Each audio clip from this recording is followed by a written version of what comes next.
and I were watching the news, and they showed a clip of the Iranian leader, Khamenei, giving a speech to thousands of people, and just when he was getting into his speech, all of a sudden, everyone started chanting, "Death to America," over and over again.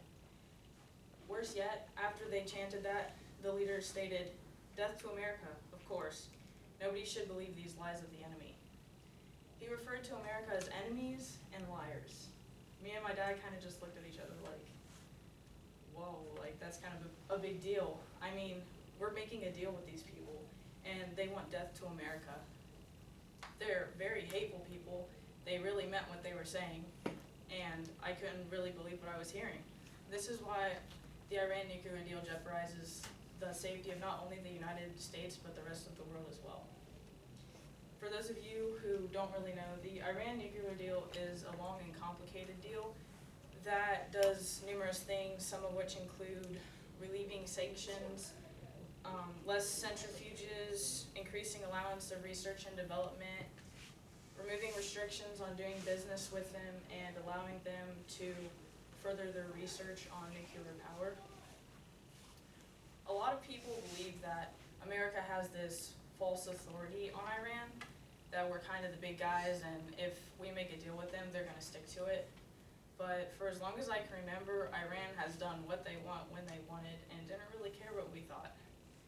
Some of us believe that the deal will allow us to monitor Iran and keep a close eye on them, kind of since it's a formal document that they can't go back on their word, and it's a set in stone thing that has to happen.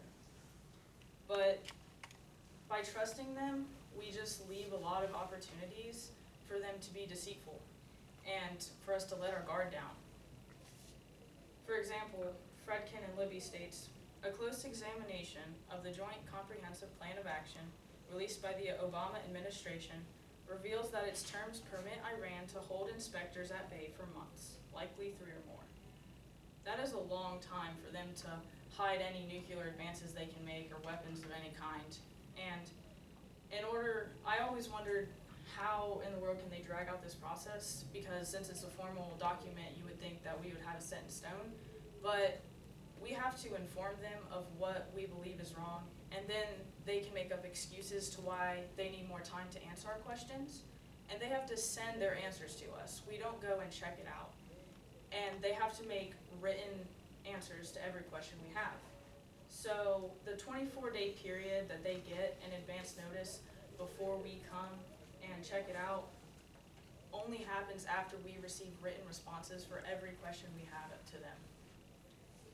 That is a lot of time to hide a nuclear weapon, and 24 days, like on the document, doesn't seem like a lot, but in between the lines, they could make it go a lot longer. Iran has broken deals for as long as I can remember. Just this past year, they broke a deal with us called the Joint Plan of Action. In January of 2014, we made an agreement that they could only have solid low-enriched uranium because the solid form, it's impossible to make a nuclear weapon with that. But just this past February of 2015, we found 300 kilograms of the gaseous form of low-enriched uranium. With the gaseous form, they can make a nuclear weapon, and what's to stop them from using it on us when they seem to just chant "Death to America" like it's no big deal?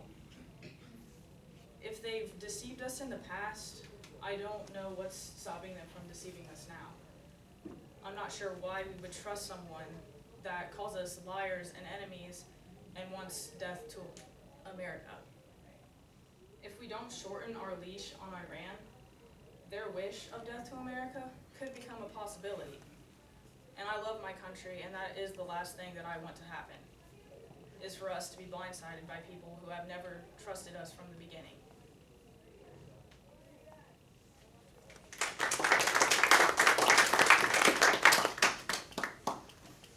You know how the upcoming presidential candidates feel about this Iran situation?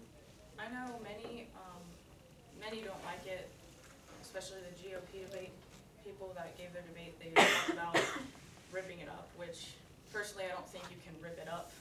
That would cause a lot of conflict between Iran and America, but I think think if we got someone into office that disagreed with it, which is many of the GOP candidates, then they could alter it.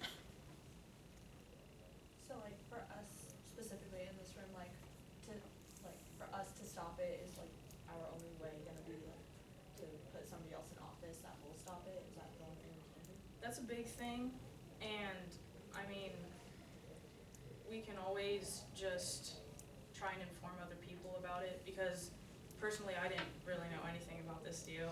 The reason that it sparked my interest is because I would hear people talking about how bad it was, and I wanted to see for myself if it really was a bad agreement or not, so I think telling people.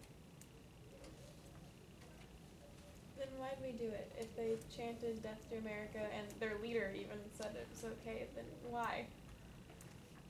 I think we wanted to have some sort of control over what they were doing, but that's kind of where we get off thinking, you know, a formal document, they can't break it. Like, you think since they signed it, they're gonna keep their word, but they've proven to us in the past that that's not what they do. Do you know how strong a nuclear weapon 300 kilograms of gas is uranium could make? I'm not sure. It depends, like, the more you put it in centrifuges and the more times you put the gas in it, the stronger the nuclear weapon it makes. So if they keep, that's how you strengthen it.